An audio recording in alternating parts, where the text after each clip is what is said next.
Ya, terima kasih semuanya, terutama untuk panitia ya yang telah mengundang saya di acara Brand Insight ini. Senang sekali dapat perwakilan dari L'Oréal Indonesia dan kebetulan ya L'Oréal Indonesia is a very big company dan memang salah satu brandnya yang paling besar kebetulan di Indonesia itu adalah Garnier. Jadi untuk hari ini sendiri saya akan memaparkan sedikit tentang materi mengenai social impact ya sesuai dengan temanya. Sebentar saya akan share slide-nya.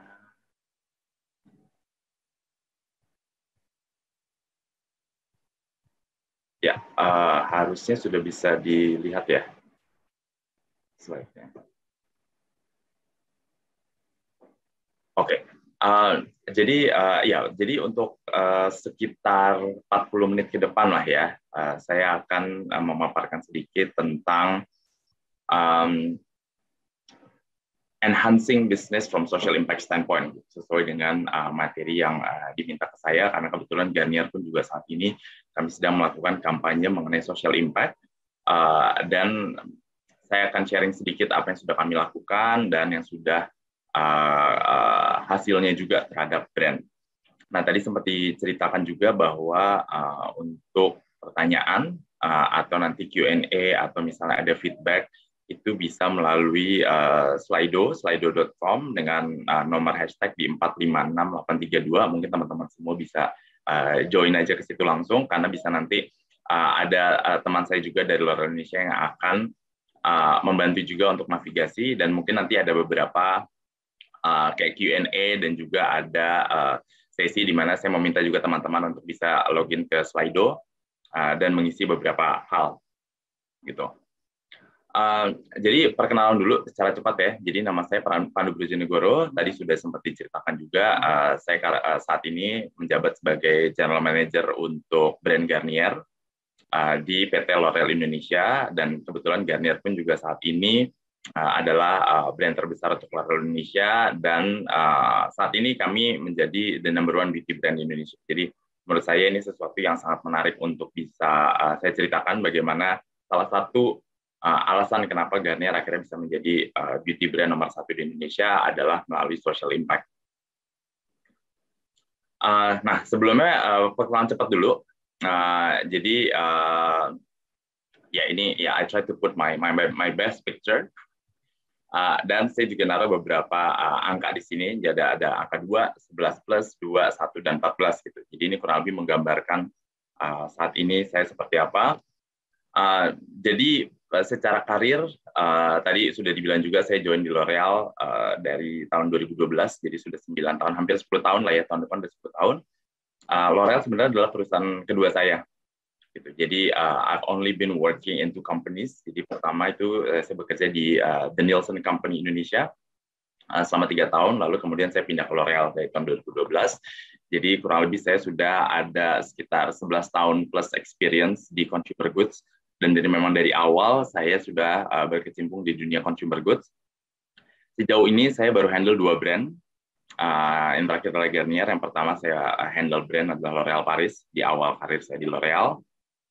Dan saat ini sebenarnya tahun lalu brand Garnier pun telah menjadi the number one beauty brand seperti yang tadi saya sempat ceritakan. Dan ada saat ini tim Garnier sendiri cukup besar gitu. Kami ada 14 team members termasuk saya yang secara secara bersama-sama itu memajukan brand Garnier. Dan ya mungkin in the spare time gitu, kalau saya pada ada yang penasaran gitu, in the spare time sebenarnya saya nggak begitu beda ya dari teman-teman. Mungkin pastilah ya kita kalau misalnya lagi PPKM ini banyak juga nonton Netflix atau Apple TV. Saya kebetulan saat ini udah 2-3 minggu terakhir lah lagi suka banget nonton Apple TV. Dan juga saya bukan konten kreator di TikTok, tapi saya suka menghabiskan waktu di TikTok. Kenapa? Bukan karena saya tertarik dengan TikTok, tapi saat ini kan TikTok menjadi salah satu platform yang sangat diminati oleh kaum milenial gitu ya. Jadi saya harus mengerti juga tentang pergerakan konsumen secara umum untuk saya bisa mencari peluang-peluang bisnis atau peluang untuk bisa targeting those consumers. Saya juga suka baca gitu, tapi saya nggak baca hard book, saya selalu bacanya Kindle. I love to travel as well kalau misalnya nggak PPKM. Jadi traveling is, artinya semua juga sangat suka traveling gitu ya, tapi kebetulan saya juga dulu sebelum ya, pandemik ini setidaknya kayak setahun 2 sampai 3 kali saya akan coba untuk traveling. Tapi in the spare time sekarang karena lagi situasi pandemi ini, saya suka ngurusin rumah jadi ya. Bukan rumah sih, sebenarnya apartemen ya. Jadi saya suka ngurusin apartemen dan yang terakhir adalah ya pastilah ya hangout dan like having some coffee with my friends. Jadi nggak terlalu berbeda dari teman-teman semua. Gitu. Jadi ya ini sekilas tentang saya. Nah jadi sekarang balik lagi ke topik yang mau kita bahas hari ini ya, yaitu enhancing business from social impact standpoint. Secara definisi gitu, kalau misalnya saya mencari tahu juga ya, nah social impact itu adalah is the effect of people and communities that happens as a result of an action or inaction, jadi actionnya secara tidak langsung, an activity, project, or policy yang membantu punya dampak terhadap sosial, gitu. Nah, tapi itu secara teori gitu. Nah, menurut saya ada juga disebut sebagai social impact marketing gitu. Yang ini yang diimplementasikan kepada brand-brand atau perusahaan-perusahaan, yaitu adalah strategi marketing where business take an active role in the community over and above their core mission as a business. In social impact marketing, a company actively advocates for a change or to advance specific cause. Jadi dari definisinya saja sendiri, teman-teman sudah bisa tahu bahwa social impact marketing itu beyond than just core business ya. Jadi misi atau activity atau kampanye atau tindakan yang dilakukan oleh sebuah bisnis atau brand atau perusahaan yang secara aktif itu melakukan kerjasama atau melakukan impact terhadap community, baik itu secara langsung maupun secara tidak langsung. Nah, buat saya sendiri lebih gampang social impact ini sangat berhubungan dengan what we call as a brand purpose. Jadi secara brand owner atau kalau misalnya teman-teman bergerak di sebuah perusahaan dengan brand, saya sebut sebagai brand purpose. Yaitu brand purpose is a higher order reason why the brand exists beyond than just making profits. Jadi saya melihat social impact ini sangat berhubungan erat dengan brand purpose. Nah, brand purpose ini adalah sesuatu yang intangible lah, saya bisa sebut intangible karena we're not only talking about profits but also the impact towards society, towards the community. Jadi memang di sini disebut sebagai it's a higher order karena kita nggak hanya ngomongin profit dan brand purpose ini sebenarnya tidak mudah ya untuk dicari karena gimana caranya sebuah brand itu bisa punya brand purpose yang sedikit berbeda dari brand lain sehingga memiliki nilai yang berbeda atau value proposition yang berbeda daripada brand-brand yang lain. Nah, kita ngomong sedikit tentang brand purpose ya, karena menurut saya social impact itu sangat erat sekali kaitannya dengan brand purpose.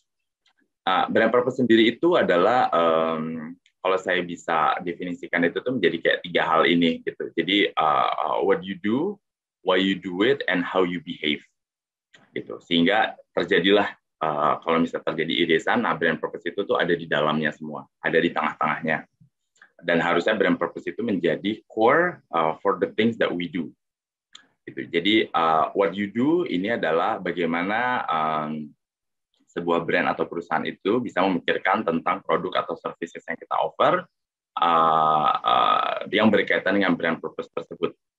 Gitu. Dan why you do it ini juga lebih penting lagi karena why the company started, what explicit or implicit needs are you meeting to the consumers, to the society, dan juga impact-nya, dan yang terakhir adalah how you behave.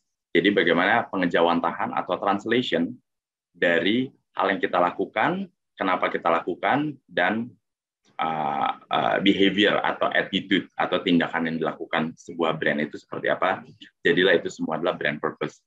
Nah, jadi kalau misalnya dilihat dari sini, pada saat brand purpose itu kuat dan semua yang kita lakukan itu mengarah kepada the point of brand purpose, ini akan menjadi nilai yang sangat positif bagi brand tersebut. Nah, kenapa tadi saya bisa bilang nilai yang positif terhadap brand tersebut? Karena sebuah studi dari Kantar, jadi Kantar adalah salah satu market research company terdepan ya di dunia. Mereka melihat dari 12 tahun, kayak 12 years brand value growth. Jadi bisa dilihat bahwa kalau brand yang memiliki dari segi konsumen perspektif ya, dari segi konsumen, kalau brand yang memiliki brand purpose yang weak atau nggak jelas gitu ya, kayak brand purpose brand ini nggak gitu clear, gue nggak tahu dia sebenarnya mau ngomongin apa gitu. Itu secara 12 tahun itu tuh growth average-nya cuma 70%. Sedangkan yang brand yang dianggap oleh konsumen itu memiliki brand purpose yang cukup besar, cukup tinggi, itu growth-nya bisa mencapai 175%. Jadi di sini bisa dilihat perbandingannya bahwa dengan sebuah brand atau company yang memiliki brand purpose yang kuat, itu akan bertumbuh 2 kali lebih cepat daripada brand yang belum atau tidak memiliki brand purpose yang kuat. Jadi memang ini sangat penting untuk bisa dilihat bagaimana impact-nya brand purpose atau yang punya secara tidak langsung social impact ini akan bertumbuh lebih cepat. Nah, ada 4 hal yang brand purpose itu tuh bisa dimanifest ya di marketing gitu. Jadi pertama adalah purpose as a commitment. Jadi memang sebuah brand itu harus memiliki komitmen yang kuat. Purpose as a product, bagaimana brand purpose itu bisa diimplementasikan di produk, lalu juga experience, pengalaman shopping atau pengalaman konsumen terhadap produk, terhadap mereka berbelanja seperti apa, dan terakhir adalah purpose as communication. Nah, 4 hal ini yang nanti saya akan paparkan lebih jauh, bagaimana Garnier as a brand, kami mencoba untuk mentranslate ini semua menjadi hal yang lebih positif. Iya, kayak ada yang mau bertanya ya tadi ya? Organization. Oke, mungkin ke pencet. Nah, jadi next-nya saya mau ngomongin tentang bagaimana Garnier, our vision atau our aim itu to become the number 1 sustainable beauty brand di Indonesia. Jadi brand purpose kami adalah mengenai sustainability. Jadi kalau tadi bertanya-tanya apa sih hubungannya brand purpose, social impact terhadap brand Garnier. Nah, jadi kalau Garnier sendiri kami secara global itu sudah sudah menguatkan untuk brand purpose kami yaitu masalah sustainability. Ini lebih tepatnya ke arah environment sustainability. Gitu. Jadi kami tidak hanya mau menjadi beauty brand nomor 1 di Indonesia, tapi juga kami mau menjadi beauty brand yang bertanggung jawab, yang memiliki sustainable responsibilities towards the environment continuation. Gitu. Nah, apa itu sebenarnya brand Garnier gitu ya? Jadi kalau misalnya ngomongin tentang sustainability, environment sustainability, pasti harus juga berhubungan dengan brand equity atau how the brand stands for. Nah, Garnier itu mungkin teman-teman tahu atau belum tahu, tapi Garnier itu kami selalu mengedepankan tentang natural ingredients as our core DNA, as our core values. Gitu. Jadi our strength comes from nature, di mana kami percaya bahwa naturality atau bahan alami itu menjadi sebuah nilai yang sangat besar bagi brand kami, sehingga semua yang kami lakukan itu harus berhubungan dengan natural environment atau from nature. Tapi nggak hanya tentang nature saja, tapi kami juga we believe that Garnier itu tuh brand yang sangat inklusif. Gitu. Jadi memang ini brand untuk semua orang dan we try to connect with others. So we connect with society, we connect with everyone, baik itu cowok maupun cewek, baik itu tua maupun muda, baik dari ras atau suku manapun, Garnier itu menjadi sangat inklusif dan brand yang bisa diterima oleh seluruh kalangan masyarakat. Nah, mungkin teman-teman sekarang setelah tadi saya cerita tentang 2 slide gitu ya tentang nature dan juga social connection, itu mungkin teman-teman bisa bantu saya sedikit gitu ya. Sebenarnya, what do you think about Garnier as a brand? Mungkin bisa juga ke join dulu di slide. Aku bantu share screen ya. Boleh Irfan, silakan. Sebentar.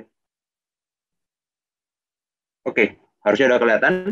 Jadi teman-teman semua, mohon maaf nih agak mungkin technical issue tadi. Slido-nya silakan join dengan nomor 456832.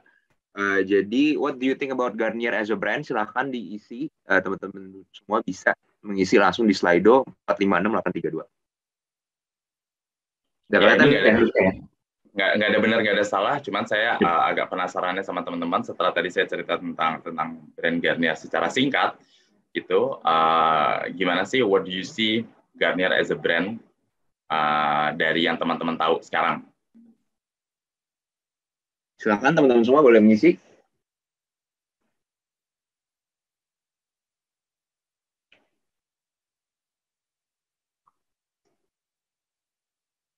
Mass market, oke, karena sangat berhubungan dengan inclusivity tadi ya. Ada lagi yang lain kira-kira kepikirannya apa sih yang kepikiran tentang Garnier itu pada saat dengar namanya gitu?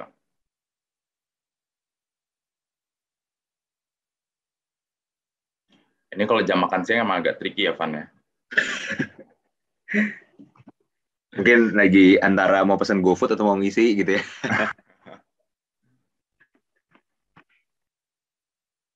Marketnya luas, mass market, harga terjangkau, berhubungan dengan skincare. Skincare cocok untuk remaja, ya. Kalau buat saya pribadi Garnier male products, kayak that's always come up to my mind. Kayak tiap kali mau beli sabun muka, oh Garnier men gitu. Garnier nomor 1 di Indonesia ya. Yoi. Micellar. Stellar, sophisticated, oh terima kasih sophisticated, that's new. Sheet mask.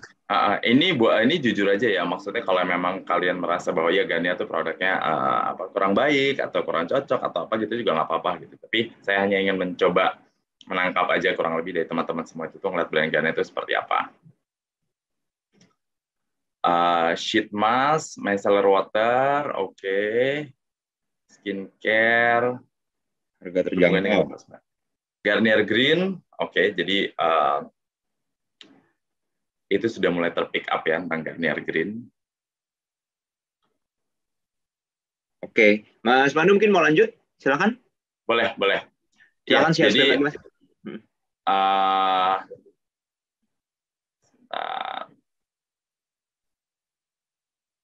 Ya.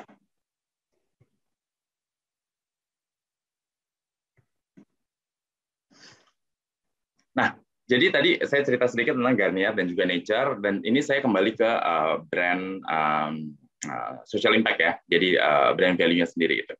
Jadi kenapa akhirnya Garnier itu berpikir tentang sustainability? Karena memang sustainability itu menjadi salah satu isu besar ya sekarang di Indonesia, terutama masalah sampah gitu. Ini data tahun lalu yang kami rangkum gitu. Pada saat kita berbicara tentang sustainability itu tuh masih kurang lebih berhubungan dengan recycling, daur ulang, plastik, sampah dan sebagainya. Itu bahkan consumer interest tentang sustainability aja masih relatively low. Gitu. Jadi kami merasa bahwa ini tuh saatnya untuk Garnier itu bisa take action karena semakin banyak movement dari yang dilakukan oleh pemerintah maupun dari pihak-pihak swasta lainnya. Itu Jakarta sudah plastic ban, Bali sudah dimulai dari tahun 2019, lalu juga baik juga brand-brand lain sudah memulai sustainability action. Nah, tapi nggak hanya itu aja, jadi beberapa fakta yang kami rangkum itu kurang lebih ya di Indonesia itu ada sekitar 6,8 juta ton plastik sampah yang berakhir di ocean. Artinya berakhir di ocean ini berarti tidak diproses dengan baik. Gitu. Jadi banyak sekali konsumen-konsumen membuang sampah sembarangan, tidak pada tempatnya, dan tidak bisa diproses lebih lanjut. Dan by 2025 itu kami memprediksi penambahan sampah itu akan kurang lebih hampir 1 juta ton tambahan per tahunnya. Jadi ini adalah suatu isu yang sangat severe, yang sangat besar sekali. Gitu. Sehingga karena kami melihat dari situ, kami harus juga bisa menyeimbangkan dengan consumer expectation. Gitu, bahwa consumer expectation itu menjadi dua. Pertama ada kita sebut sebagai green imperative, dan juga konsumen sudah semakin aware ya tentang being greener in their life, dan ada tren tentang health is the new wealth. Artinya adalah teman-teman sekarang anak-anak muda itu udah mulai lebih berpikir tentang gaya hidup lebih sehat, berolahraga, sepedaan, lari dan sebagainya. Jadi trennya pun menjadi tren yang sangat positif untuk kami bisa tap into the sustainability sekarang. Sehingga Garnier redefine our brand purpose untuk lebih ke arah sustainability itu tersebut. Kami memiliki berambisi untuk memiliki social impact yang besar, sehingga sehingga konsumen akan melihat Garnier as a good brand that is good for them, that is good for the environment. Nah, mungkin untuk sebelum kita mulai masuk ke sustainability gitu, boleh lagi balik, Irfan boleh dibantu ke slide-nya lagi.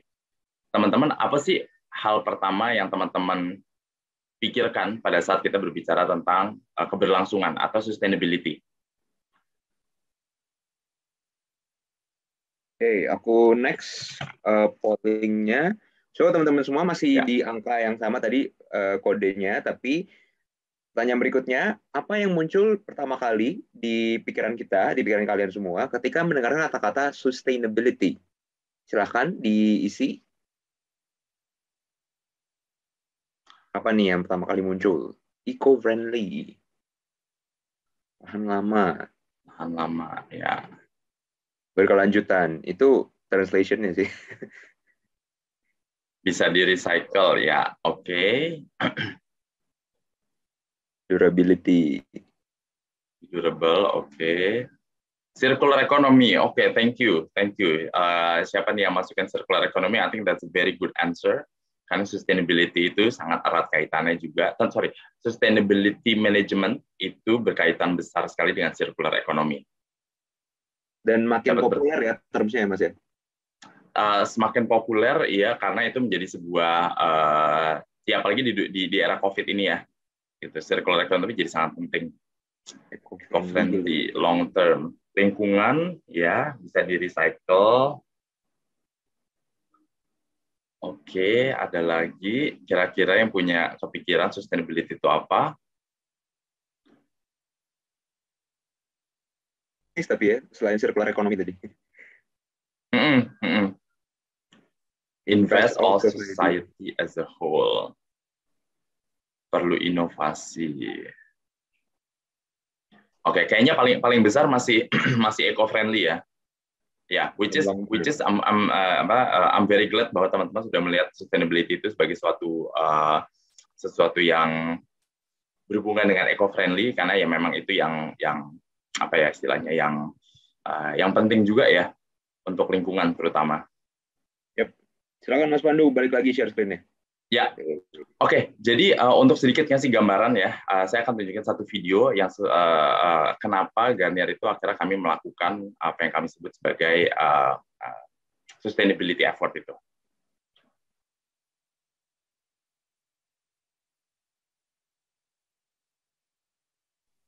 Sorry Mas, kayaknya tadi pas share screen di bawah kiri pojok harus take audio deh. Sorry, gimana? Tadi pas share screen, coba di pojok kiri bawahnya yang share audio system gitu. Coba di share screen lagi. Share screen. Di bawahnya pojok kiri itu ada tuh. Tulisannya apa, Pan? Share sound. Kalau di pojok kiri bawahnya tuh ada tick-nya. Tick gitu. Yang perlu dicentang. Share sound. Oke. Sorry.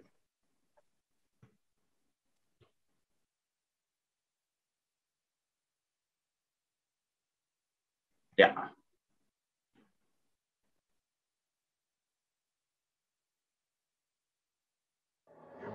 The environmental and health crises are the biggest challenges of our century.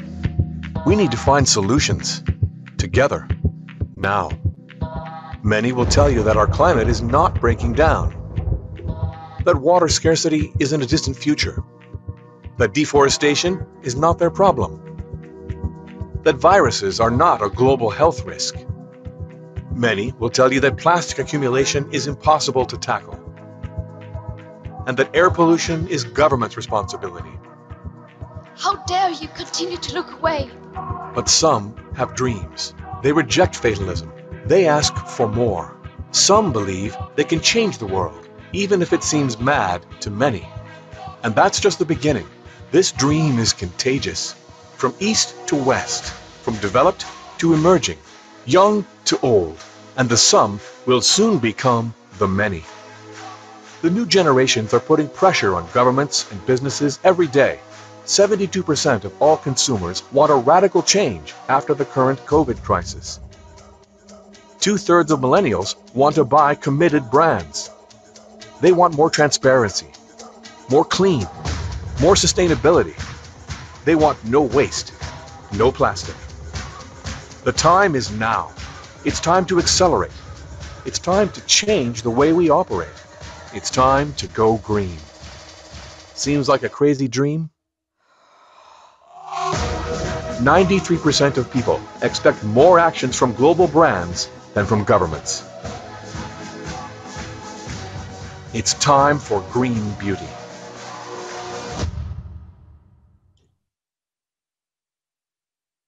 Ya, jadi tadi saya cerita tentang Green Beauty, yaitu sebagai brand purpose untuk Garnier.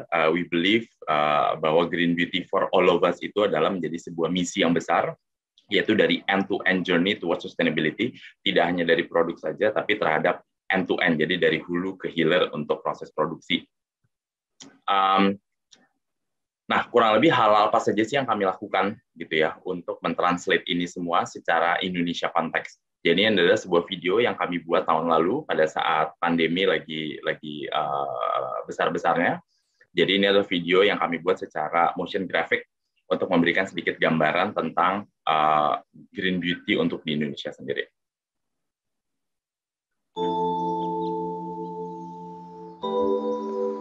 Banyak yang kita lakukan untuk merawat diri. Tapi untuk bumi ini, untukmu dan bumi kita, Garnier memulai Green Beauty. Sebuah langkah awal untuk lebih hijau di semua lini rantai produksi, dari proses produksi yang lebih ramah lingkungan,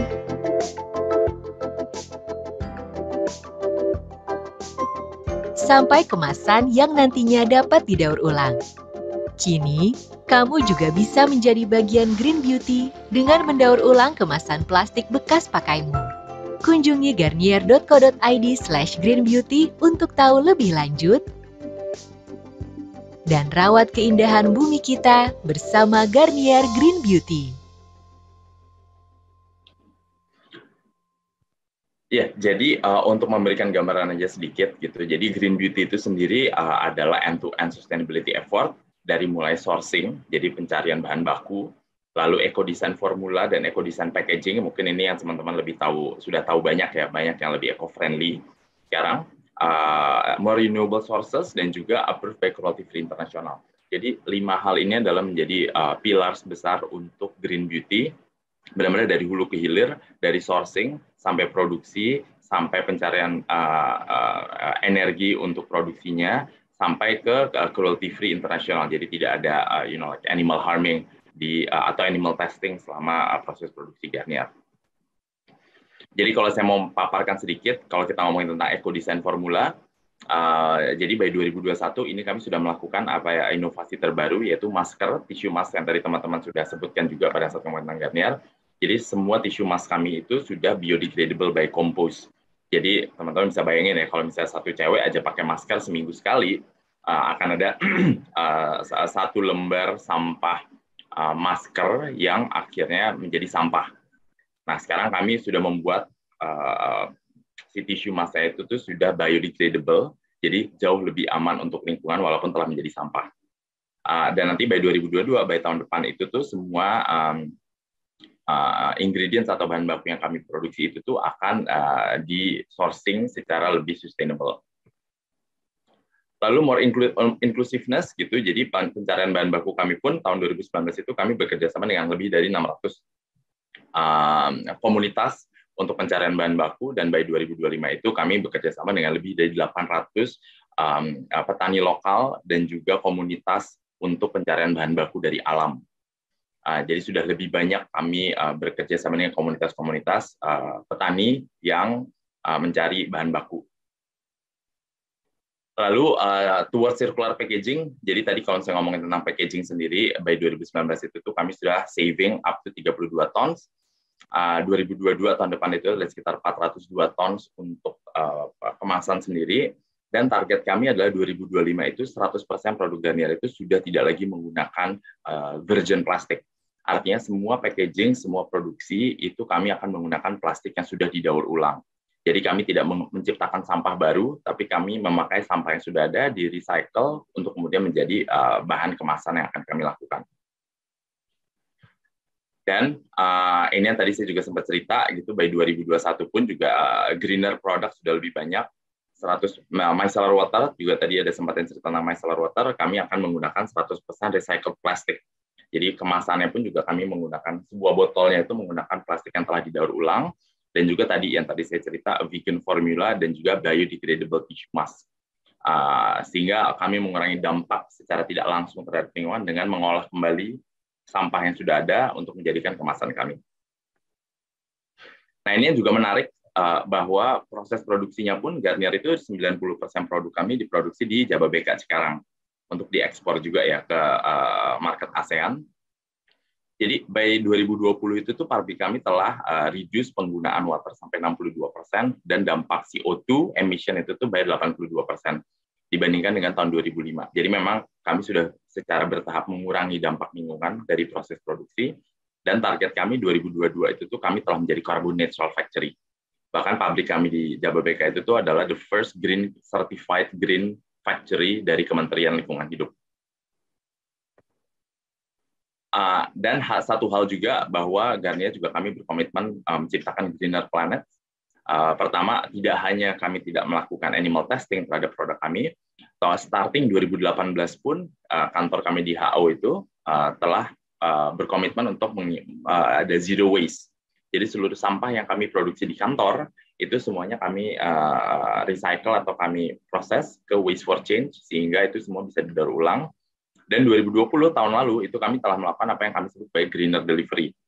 Gitu. Nanti saya akan cerita lebih jauh tentang greener delivery ini. Jadi dampak Garnier itu secara produk itu tuh lebih besar.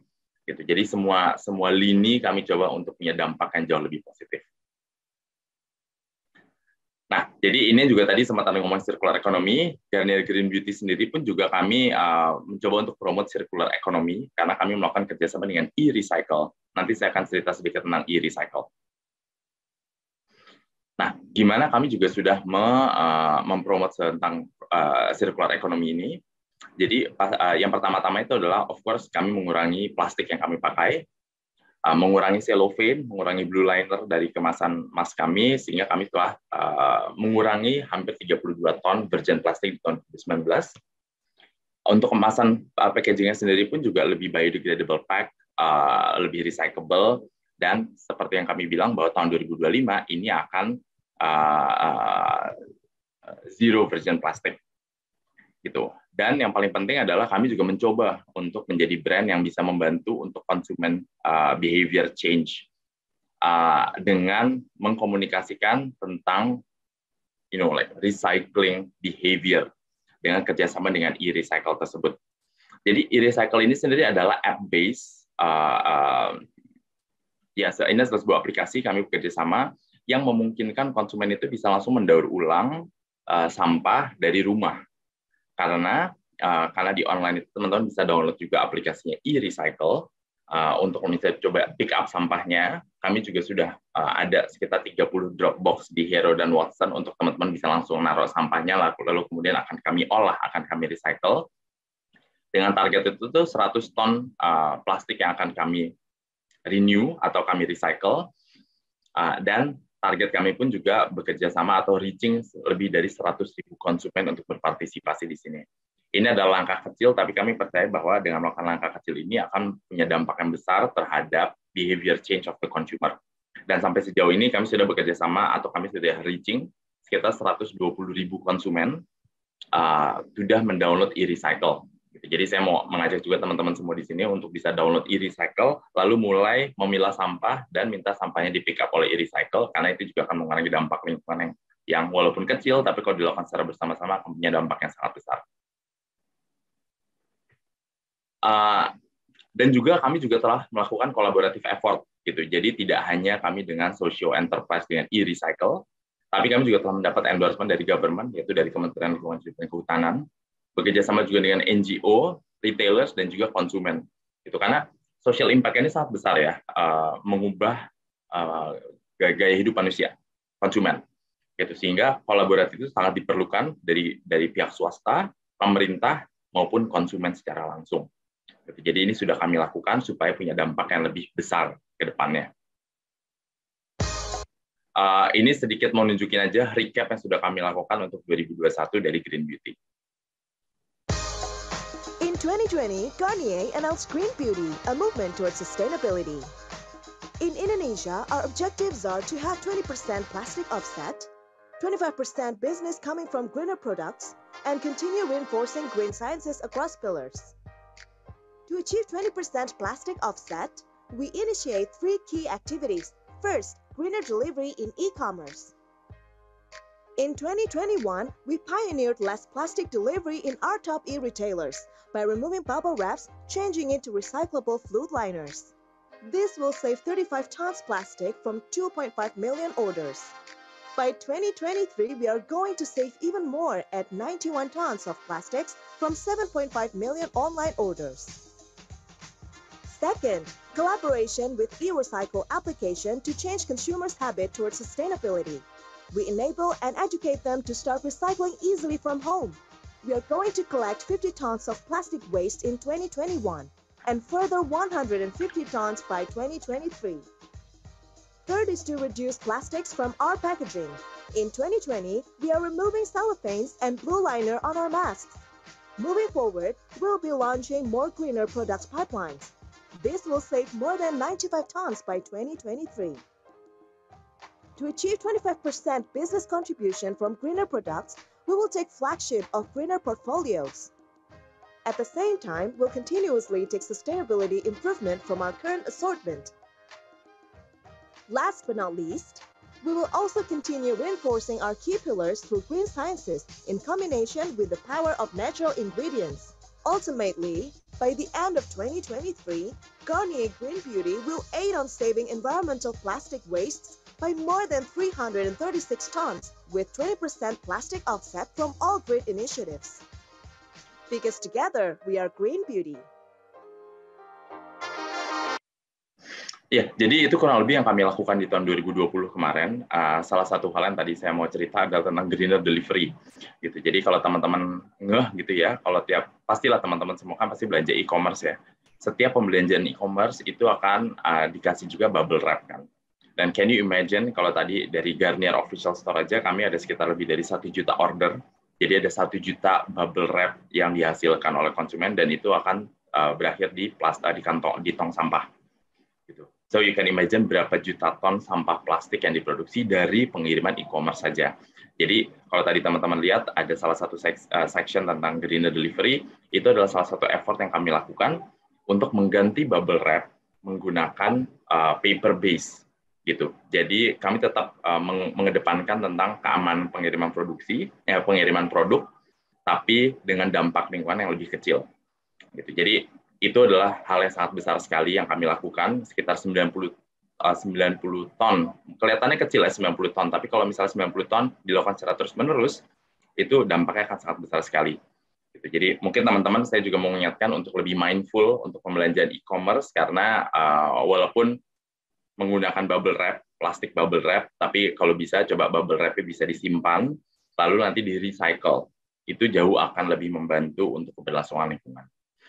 Nah, ini saya juga mau ngasih satu lagi video, semoga nggak bosan dari tadi ngeliatin video terus. Ini adalah sebuah campaign yang kami lakukan di tahun ini, yang kami sebut sebagai One Green Step, yaitu sebuah effort untuk mengajak seluruh konsumen untuk bisa mengambil satu langkah hijau untuk memulai sustainability.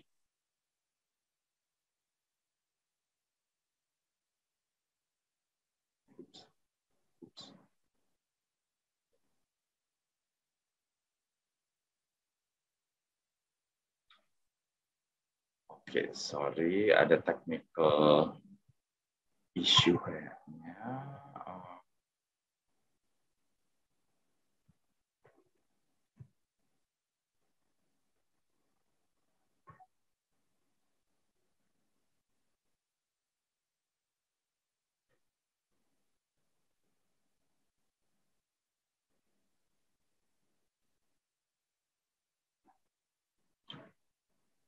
Oke, kayaknya videonya nggak bisa di-play, tapi oke, jadi ini adalah salah satu kampanye yang kami lakukan itu untuk mengajak semua teman-teman itu untuk memulai One Green Step, yaitu satu langkah hijau. Nah, ya karena video nggak bisa di-play, tapi nonetheless saya tetap akan coba pengen mengajak juga teman-teman. Setelah tadi melihat like dampak lingkungan, lalu effort, hal-hal kecil yang kita semua bisa lakukan gitu. Apa sih hal pertama yang teman-teman mau coba lakukan gitu tentang sustainability ini? Itu what are the first thing you want to do to make one green step? Itu dari kehidupan sehari-hari atau dari dari kegiatan yang biasa teman-teman lakukan.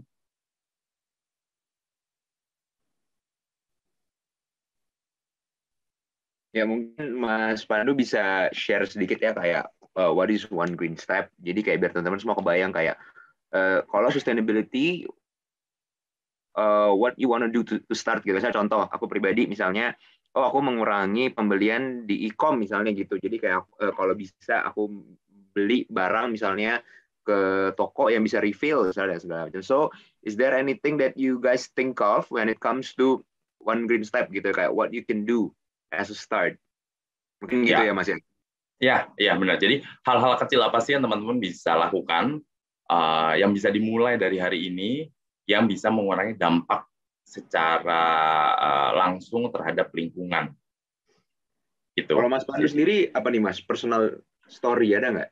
Sebenarnya sebelum mulai ini tuh aku tuh selalu pakai pastilah ya reusable shopping bag itu udah pasti karena biasa kalau misalnya ke luar negeri gitu kan di Indonesia selalu pakai plastik bag gitu. Cuma kalau di luar kan udah nggak pakai ya gitu. Jadi itu udah habit yang kebawa dari karena suka jalan-jalan keluar. Jadi pasti selalu bawa si plastik bag itu.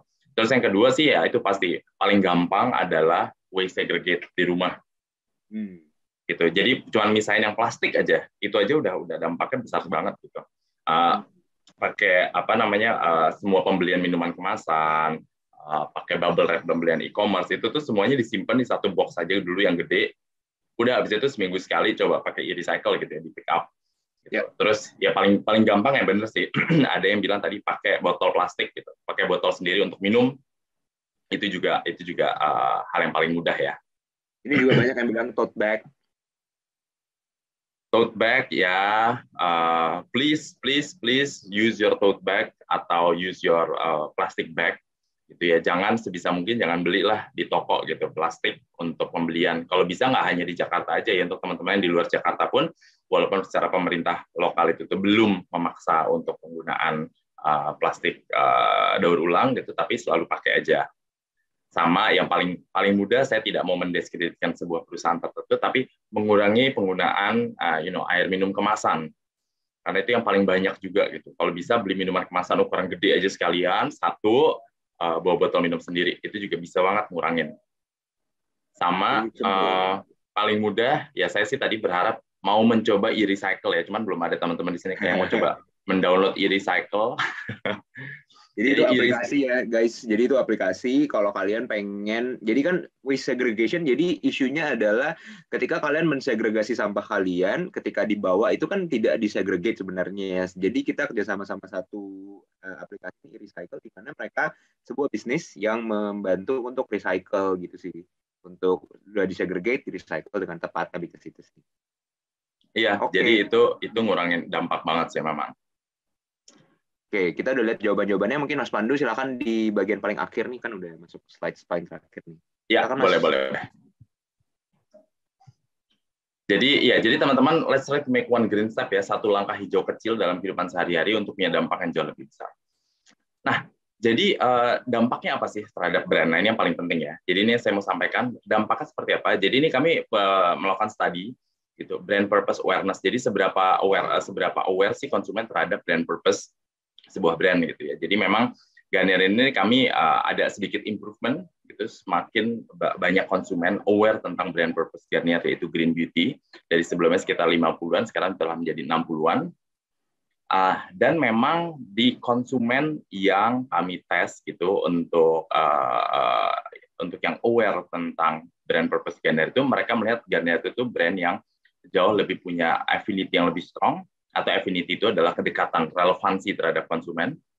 Kayak, it's brand, it's for me. Setting up the trend, jadi memang brand yang lebih modern, brand yang unik, dan juga brand yang bisa meet the needs, gitu, bisa menjawab kebutuhan konsumen. Dan nggak hanya itu aja ya. Jadi tadi tentang green awareness itu pasti iya. Terus yang kedua adalah ternyata konsumen itu setelah mereka tahu green beauty, mereka tuh punya keinginan untuk merubah behavior mereka. Jadi mereka akhirnya mau mengurangi plastik sampah, plastik bag. Lalu juga mereka mulai mau untuk waste segregate gitu. Hampir 8 dari 10 konsumen bilang mereka mau mengurangi sampah plastik. Jadi it's a very positive impact terhadap konsumen. Jadi dampak terhadap sebuah brand itu tuh besar melalui hanya melakukan social impact melalui brand purpose ini. Salah satu contohnya adalah green beauty. Gitu. Oke, sebenarnya itu aja sih pemaparan dari saya tentang social impact